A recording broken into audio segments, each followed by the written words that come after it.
অনুষ্ঠানে যারা উপস্থিত রয়েছেন সবাইকে আমার সালাম, আসসালামু আলাইকুম। বার্ষিক ক্রীড়া প্রতিযোগিতা অনুষ্ঠান এটা আসলে যারা যে স্কুলেই পড়ি না কেন, আমরা যে কলেজ বিশ্ববিদ্যালয় যেখানেই পড়ি না কেন, আসলেই খুব আনন্দের একটি ইভেন্ট। আমরা সবাই সেই দিনের জন্য আসলে সবাই অপেক্ষা করেছি যখন আমরা স্কুল জীবনে ছিলাম। তো আজকে এই কোমলমতি বাচ্চারা যারা আসলে দেখলাম যে সবাই খুব সুন্দর করে নাচ করলো, গান করলো, তারপর কবিতা আবৃত্তি করলো এবং সবশেষে তারা তাদের পুরস্কার গ্রহণ করলো।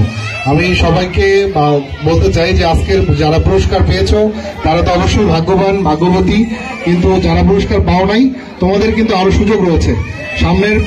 সামনের বছর আবার এই প্রতিযোগিতা হবে, তোমরা সেখানে ভালো করলে তোমরা সেখানে আবার পুরস্কার পাবে। আর যারা অভিভাবক রয়েছেন আপনাদের প্রতি অনুরোধ, আপনারা আপনাদের বাচ্চাদের আরো ভালো করে খেয়াল রাখবেন, টেক কেয়ার করবেন, তাদের পড়াশোনার ব্যাপারে উৎসাহী করবেন, তারা যেন পড়াশোনা শিখে ভবিষ্যতে এই দেশের জন্য নিজেকে নিয়োজিত করতে পারে, সেই প্রত্যাশা সবার জন্য রইল।